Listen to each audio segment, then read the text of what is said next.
Welcome back to the channels. My name is Thomas Fletcher and I'm the host of both the LCSW network and the Military Social Work Network. If you're new to both of my channels, please do me a favor by smashing that like button, by subscribing to the channels, and by sharing this video with your social work colleagues and friends. The purpose of both of these channels is to create a community of hope and support where social workers and other licensed mental health professionals can come for relevant news, information, and inspiration. Well, welcome back to another episode of Ask a Military Social Worker. So, if you are new to my channels, I am a military social worker with over 22 years of experience as a civilian social worker in the Department of Veterans Affairs and over 14 years of experience as a uniformed military social worker in the reserve component of the U.S. Army. So that's my background. In today's show, we will be answering the question, so what are the cons, the downsides, the negative aspects of serving as a reservist military social worker? And before I go any further, just my regular disclaimer: this video is not being sponsored, endorsed, or promoted by any military or governmental agencies, and the views and opinions stated in this video are mine alone. All right, so I've made a lot of videos over the years. I've been making videos now on YouTube going back to 2020. I've been making specifically military social work videos since 2021 approximately. And I've covered a lot of benefits over the years of serving as a military social worker, both in the Department of Veterans Affairs and in the reserve component of the U.S. Army. But I really have not made any videos about the downsides, the cons of serving as a military social worker. So this video will cover, it may not be an exhaustive video, but we can think of this as part one.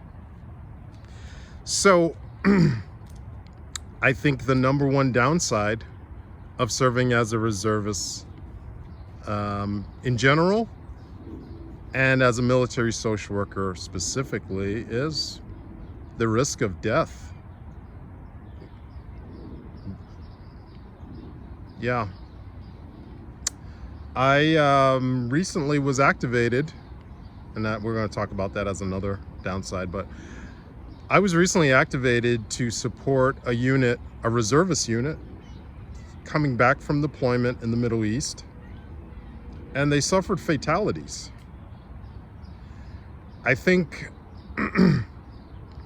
there's a misconception that most of the combat that you see on the news or that you hear about is 100% active duty service members, and that's far from the truth.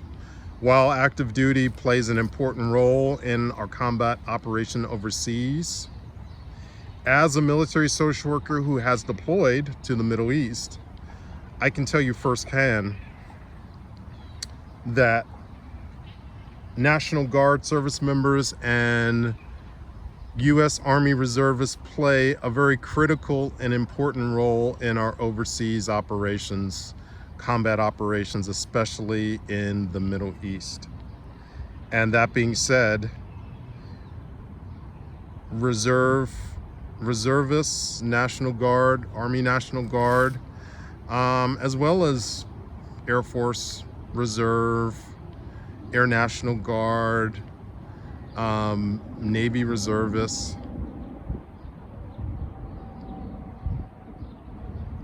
have lost their lives serving in combat zones. So that's the number one downside. It doesn't get any, I mean, it doesn't get any worse than dying for your country, you know? So if you are thinking about becoming a reservist, if you are thinking about becoming a military social worker in the reserve component, you need to understand that when you're commissioning, when you're enlisting, that's certainly a risk that you need to consider very seriously. Okay, so that's the number one downside, I would say, death. Number two,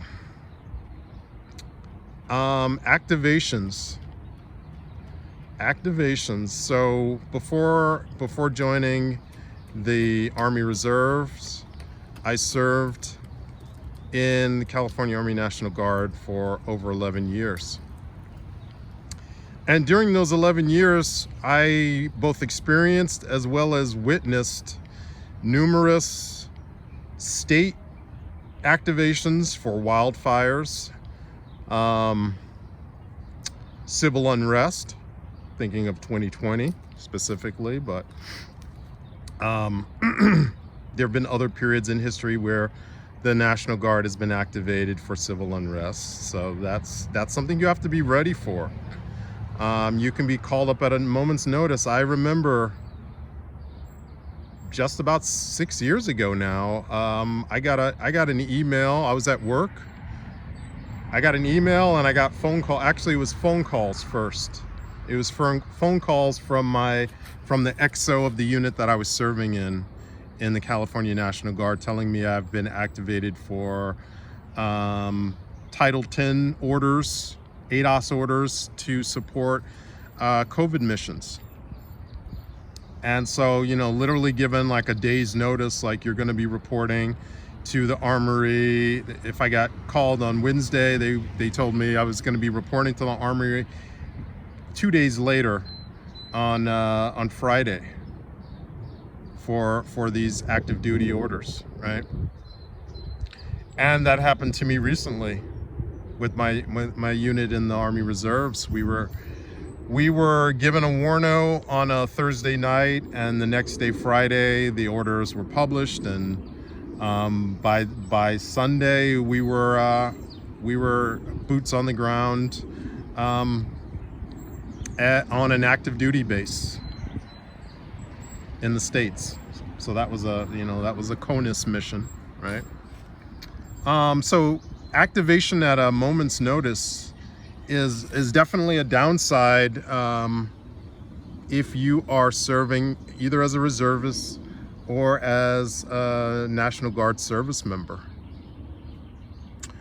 And I would say it's especially a downside if your civilian employment does not give you military leave. And I've talked about military leave being a benefit, being an underrated benefit of serving as a reservist, of serving as a National Guard service member. So if you are, like me, I'm a civilian federal employee that receives military leave. So when I do get activated, I'm able to tap into that military leave, and that does cancel out part of it. But I mean, there's still, even though, being a federal employee and getting paid military leave, it doesn't compensate you for the stress that comes with getting those momentary activations, having to make arrangements at work, having to make arrangements, with family and personal obligations, right? So those activations definitely, I would say, is a number two downside of being a uniform military social worker, reservist, or National Guard service member. Number three, pay issues. If you are a reservist, if you are a National Guard service members, you will experience pay issues at some point in your career. I went a long time in the Guard not really experiencing them, and then I transferred over to the Reserves, my unit deployed, and boom, I was experiencing pay issues. And it had to do with you know, the main body deploying, and there, you know, I was in rear detachment while the main body had deployed. And, you know, long story short, I was not placed in the proper UIC, unit identification code. And so that meant that I had to fill out, I think, 1380s at the end of every drill weekend so that I would get paid. So that's definitely, you know, pay issues do come up, and I did witness in the Guard, as well as other people in the Army Reserves, experiencing pay issues as well. So I would say that's number 3, downside, pay issues. Number 4, having to navigate a myriad, a plethora, a flock, whatever the description word you want to use for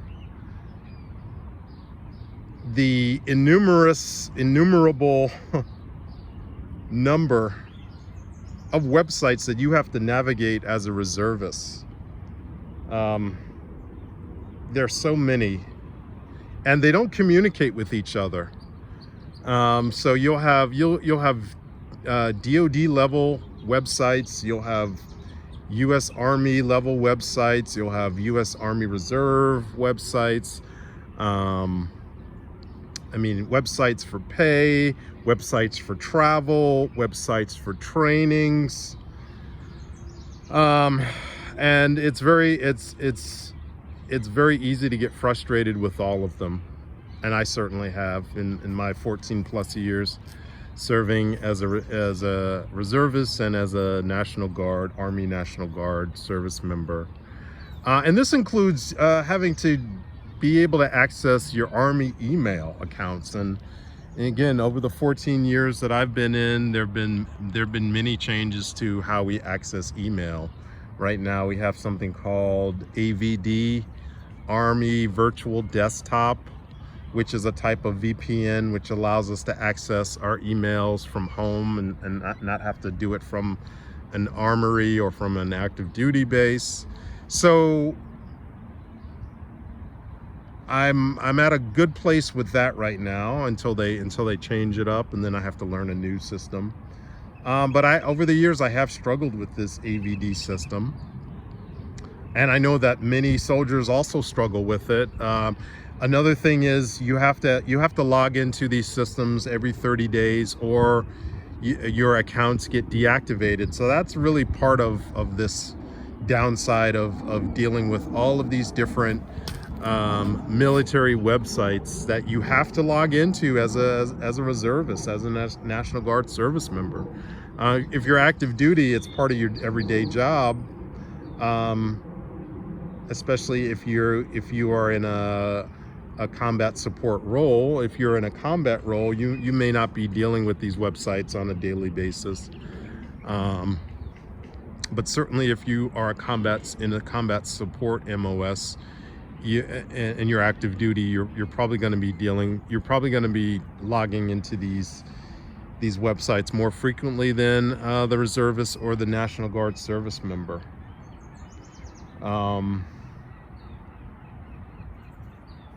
And within that, I guess the fifth, and again, these are just coming off the top of my head. This is an unscripted video. So I think the fifth one would be, there's a specific website that I'm struggling with right now that a lot of service members struggle with. It's called Defense Travel System, DTS. So every time you get activated, or every time you travel as a reservist or a National Guard service member, travel for training, it could be training at an active duty base. You could be just traveling for your regular IDT weekends because you live more than 100 miles away and you can't drive, so you have to fly into your inactive duty training, battle assembly, drill weekends. either as a TPU on the Army Reserve side or MDay on the National Guard side. And you have to complete a DTS voucher after your travel, and you have to fill in your expenses, and oftentimes your vouchers will get returned because you didn't fill it out correctly. And it's very frustrating, especially when you're a reservist, when you're a National Guard service member, and you've got other obligations outside of the reserves, outside of the National Guard, and you get these vouchers returned, and then you have to go back in and you have to figure out, okay, what do I need to do to correct this? And you don't always get the feedback that you need to complete these things correctly, and it's very frustrating. So that's my number 5 con or downside, is having to deal with Defense Travel System, DTS specifically. That's a big one for reservists and National Guard service members. Let's see what else. What are some other downsides? Oh, yeah. Number 6, missing important milestones. Birthdays, birthdays of your kids, birthdays of your spouse, birthdays of other family members, birthday parties. Not so much the holidays usually, but hey, especially if you're on a deployment, you're going to miss all those things. If you're on a deployment, you're going to miss the holiday parties with family, the birthday parties, the Christmas parties, Hanukkah parties, other cultural things. You're going to miss graduations. You're going to miss your kid, your toddler's first walk, because you're on deployment, or you're on, extended training, ADOS training, what have you. So again, if you are looking to become a reservist, a National Guard service member, you have to be ready to miss a lot of these important family events, milestone events, downtime with your friends and family, right? Again, there's a lot of benefits, but these are real downsides that you have to be ready to accept. And as a reservist, as a National Guard service member, many of us have experienced all of these things. We've missed all of these events, all these milestones. Yeah.